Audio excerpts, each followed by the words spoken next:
విక్రమ్ ఆ పాత boarding school gate ముందు నిలబడ్డాడు.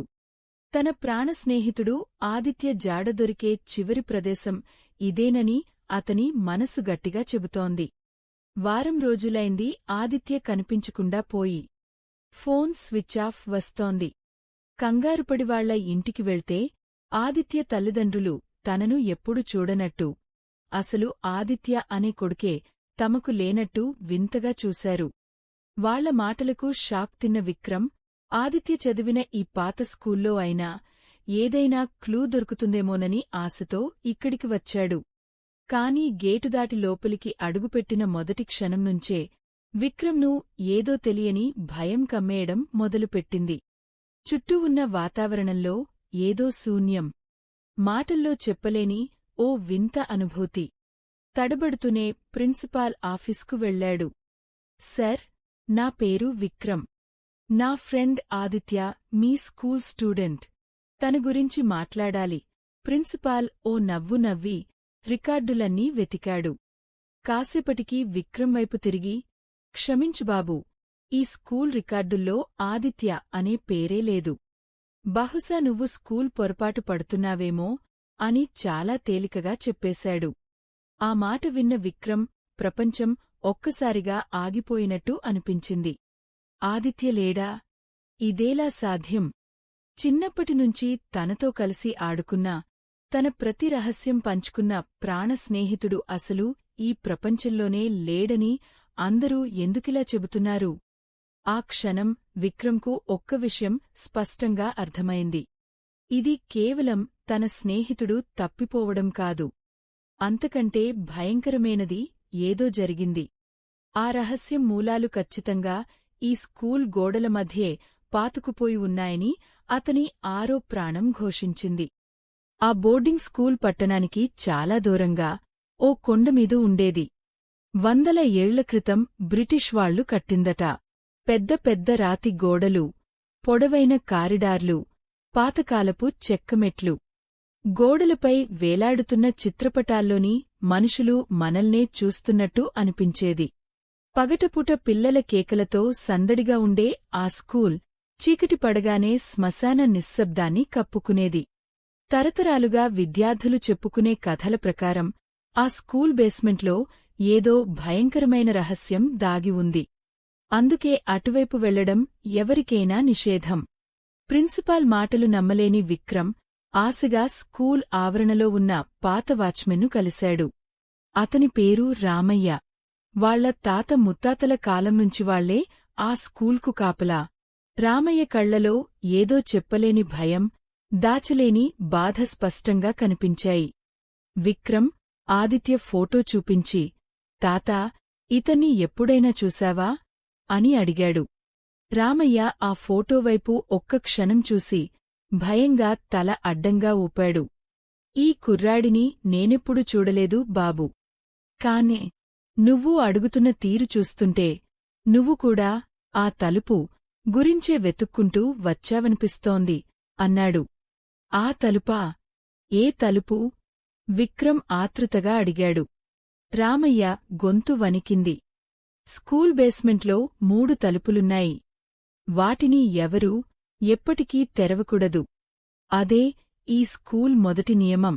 ఆ కథలు ఎవరో విద్యార్థులు అల్లిన కట్టుకథలని అందరూ కొట్టిప్రేసినా వాటి వెనుక ఉన్న నిజం ఏంటో ఆ స్కూల్లో పనిచేసే కొద్దిమంది పాతవారికి మాత్రమే తెలుసు. ఈ ప్రపంచమంతా అబద్ధం చెబుతోంది, కాని నా జ్ఞాపకాలు కాదు. నా స్నేహితుడు నిజం.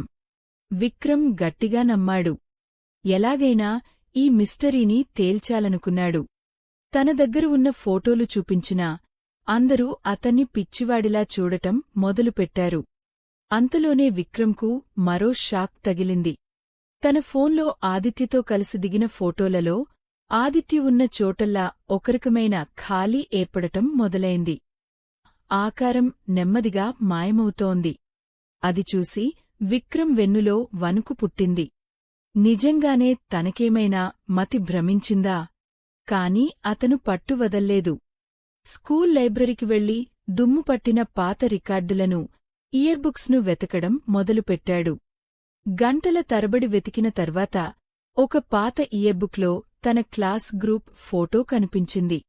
ఆ ఫోటోలో తన పక్కనే ఒక ఆకారం ఎవరో కావాలని చెరిపేసినట్టుగా మసకగా కనిపించింది. దాన్ని భూతద్దంలో పెట్టి చూడగానే విక్రమ్ గుండె ఆగినంత పనైంది.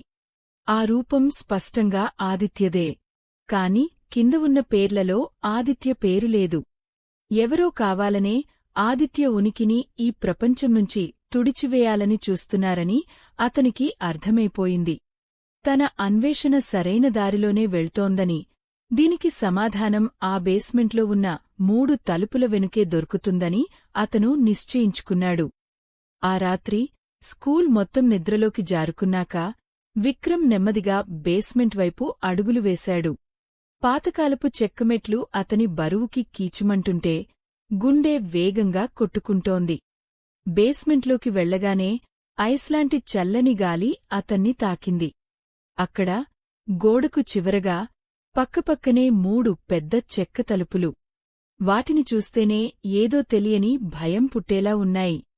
అంతలో వెనుకనుండి రామయ్య గొంతు వినిపించింది. బాబూ, ఆ సాహసం చేయకు. వెనక్కి వెళ్ళిపో.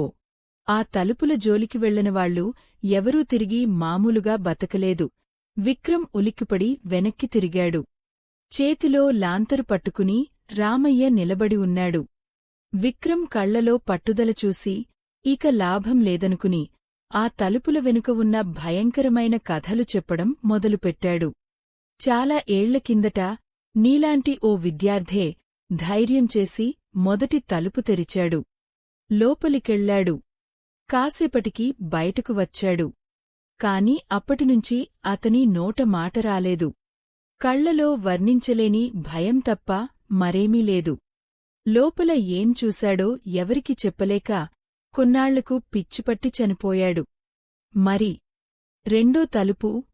విక్రమ్ వణుకుతున్న గొంతుతో అడిగాడు.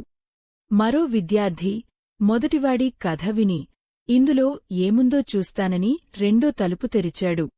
తలుపు తెరిచిన క్షణమే లోపలనుంచి ఎవరికీ వినిపించని భయంకరమైన అరుపులు అతనికి మాత్రమే వినిపించడం మొదలుపెట్టాయి.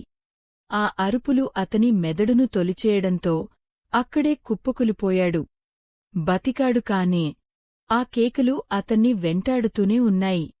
చివరికి తనుకూడా పిచ్చివాడైపోయాడు.